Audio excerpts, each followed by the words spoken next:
अस्सलामुअलैकुम dear students, मैं हूं आपके साथ मोहम्मद ज़ुबैर ख़ान और आप देख रहे हो इलेक्ट्रॉन क्लाउड। आज का हमारा जो टॉपिक है वो है राउड्स लॉ। लेकिन राउड्स लॉ को डिटेल से पढ़ने से पहले हम पढ़ेंगे कुछ इम्पोर्टेंट कंसेप्ट, ऐसे कंसेप्ट्स जो राउड्स लॉ में यूज़ होते हैं। राउड्स लॉ में एक जो कंसेप्ट यूज़ होता है वो है मोल फ्रैक्शन। मोल फ्रैक्शन क्या है, उसके बाद कुछ और कंसेप्ट्स भी है। जब ये कंसेप्ट्स हम पढ़ेंगे आगे राउड्स लॉ की समझ आपको आसानी से आएगी। पहला है मोल फ्रैक्शन कि मोल फ्रैक्शन क्या है। Mole fraction the number of moles of the component divide by total number of moles of all component in the solution. इस डिफिनीशन का मतलब क्या है, जरा देखिए।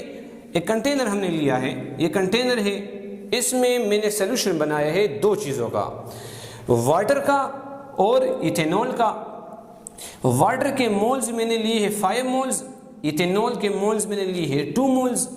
मैंने सोल्यूशन बनाया, उस सोल्यूशन में 5 मोल्स है वाटर के और 2 मोल्स है इथेनॉल के, मिक्स मैंने कर लिया। अब क्या है, अगर मैं कहूं कि मोल फ्रैक्शन ऑफ वाटर, देख ले मोल फ्रैक्शन ऑफ वाटर, यह मैंने लिखा है the number of moles of the component, किसी भी कंपोनेंट का। अगर मैं बात करूंगा मोल फ्रैक्शन ऑफ वाटर की तो क्या करेंगे हम, the number of moles of the component divide by total number of moles of all component in the solution. देख लीजिए जरा, XA का मतलब मोल फ्रैक्शन को हम शो करेंगे X से। XA का मतलब mole fraction of water, mole fraction of water.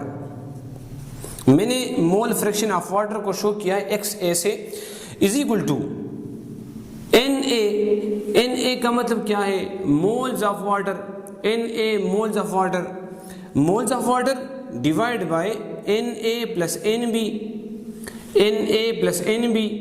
इस सोल्यूशन में टोटल 2 कंपोनेंट्स है, एक वाटर है और दूसरा इथेनॉल है। तो अगर मैं वाटर की मोल फ्रैक्शन की बात करूंगा, सो वाटर के moles divide by total number of moles, total number of moles. देख ले, the number of moles of the component divide by the total number of moles of all component in the solution. NA number of moles of water divide by total number of moles. Total number of moles कितने हो जाएंगे, देखें 5 moles water के हैं और 2 moles ethanol के हैं, तो 5 डिवाइड बाय 5 प्लस 2 क्या बन जाएगा, 5 डिवाइड बाय 7। ये 7 क्या है, सॉल्यूशन में टोटल नंबर ऑफ मोल्स है। अगर इन दोनों को प्लस कर ले, इथेनॉल और वाटर के मोल्स को, तो बन जाएगा 7। वाटर के मोल्स थे 5। सो अगर मैं वाटर के मोल्स की बात करूंगा, सो वाटर के moles divide by total moles, इसको मैं क्या कहूंगा, मोल फ्रैक्शन ऑफ वाटर।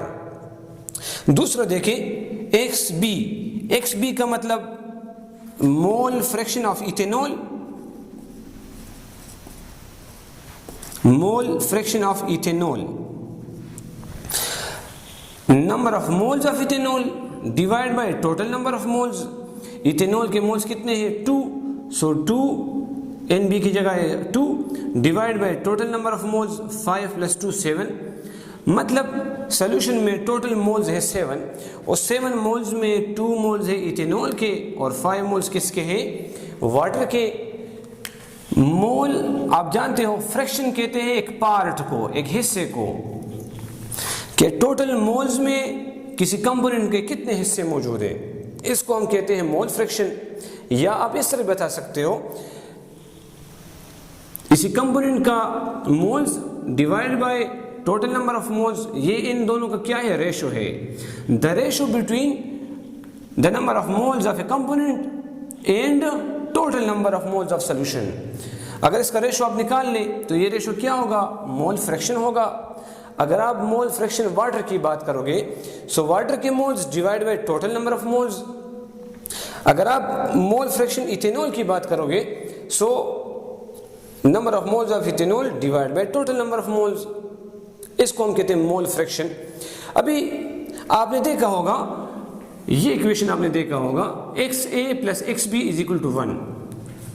अगर आप किसी सोल्यूशन के कंप्लीट मोल फ्रैक्शन फाइंड करें हर एक कंपोनेंट का, वाटर का, इथेनॉल का, और भी हो सकते हैं इसमें, तो वो क्या होगा XA plus XB is equal to 1, मतलब mole fraction of A plus mole fraction of B, इसका आंसर हमेशा क्या आएगा 1 के बराबर आएगा।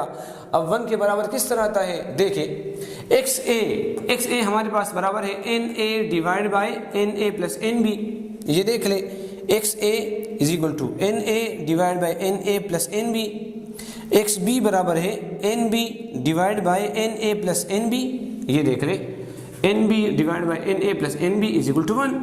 NA क्या है, NA हमारे पास है 5, तो इसकी जगह मैंने 5 पुट कर लिया, NA 5, NB कितने हैं 2, प्लस NB कितने हैं, NB है 2 divide by NA plus NB, देख ले ज़रा ये 5 प्लस 2 7 प्लस 2 डिवाइड बाय 7, ये प्लस कर ले इज इक्वल टू 1। इन दोनों का एलसीएम ले ले, एलसीएम आ जाएगा 7, 5 प्लस 2 7 डिवाइड बाय 7, ये कट जाएगा, इसे क्या बन जाएगा 1।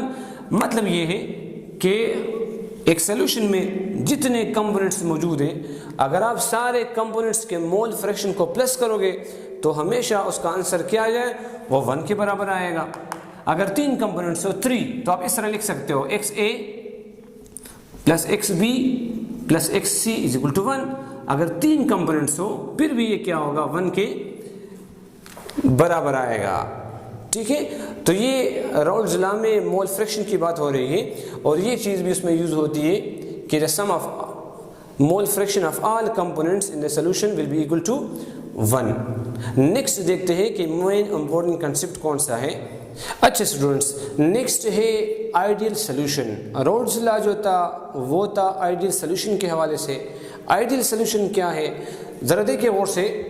सॉल्यूशन विच है द फॉलोइंग 3 प्रॉपर्टीज, ऐसा सॉल्यूशन जिसमें ये 3 प्रॉपर्टीज हो तो वो होगा आइडियल सॉल्यूशन, ठीक है। पहली प्रॉपर्टी कौन सी है, यहाँ मैंने लिया है फॉर एग्जांपल, मैंने ये यहाँ लिया है N-हेप्टेन, एक कंपाउंड मैंने लिया है N-हेप्टेन। यहाँ मैंने दूसरा कंपाउंड लिया है N-हेक्सेन। 2 कंटेनर्स है, दोनों कंटेनर्स में मैंने डिफरेंट कंपाउंड्स लिए हैं, एक में N-हेप्टेन दूसरा में N-हेक्सेन। अभी इन दोनों को मैं मिक्स करूंगा, मैंने मिक्स कर लिया, ये सोल्यूशन बन गया। इस सोल्यूशन में N-हेप्टेन भी मौजूद है और N-हेक्सेन भी मौजूद है, दोनों मौजूद है, सोल्यूशन मैंने बनाया। यहाँ जो N-हेप्टेन था, N-हेप्टेन के मॉलिक्यूल्स में जो इंटर मॉलिक्यूलर फोर्स मौजूद है, यहाँ जो इंटर मॉलिक्यूलर फोर्स मौजूद है और यहाँ जो इंटर मॉलिक्यूलर फोर्स मौजूद है, अगर इन दोनों को मैं मिक्स करूँगा, सोल्यूशन के पार्टिकल्स में जो इंटर मॉलिक्यूलर फोर्स होगा, ये इंटर मॉलिक्यूलर फोर्स और ये इंटर मॉलिक्यूलर फोर्स, ये क्या होगा, हमेशा बराबर होगा। यहाँ देखिए N-हेप्टेन के मॉलिक्यूल्स में जो फोर्स मौजूद है, यहाँ जो फोर्स मौजूद है, जब दोनों को मैं मिक्स करूँगा सोल्यूशन बन गया। अब सॉल्यूट और सॉल्वेंट, इन दोनों में जो इंटर मॉलिक्यूलर फोर्स मौजूद है वो इन फोर्सेस के क्या होगा, बराबर होगा। तो ऐसे सोल्यूशन का नाम क्या होगा, आइडियल सोल्यूशन। अगर ये फोर्सेस में चेंज आ गया, एग्जांपल ये वीक है, ये वीक है और ये स्ट्रॉन्ग बन गया, तो फिर ये आइडियल सोल्यूशन नहीं होगा। यहाँ जो इंटर मॉलिक्यूलर फोर्स है यहाँ पर है, और ये इंटर मॉलिक्यूलर फोर्स, ये सारे इंटर मॉलिक्यूलर फोर्स क्या होंगे, ये बराबर होंगे। तो ऐसे सोल्यूशन का नाम क्या होगा, आइडियल सोल्यूशन होगा। एक प्रॉपर्टी तो ये होनी चाहिए।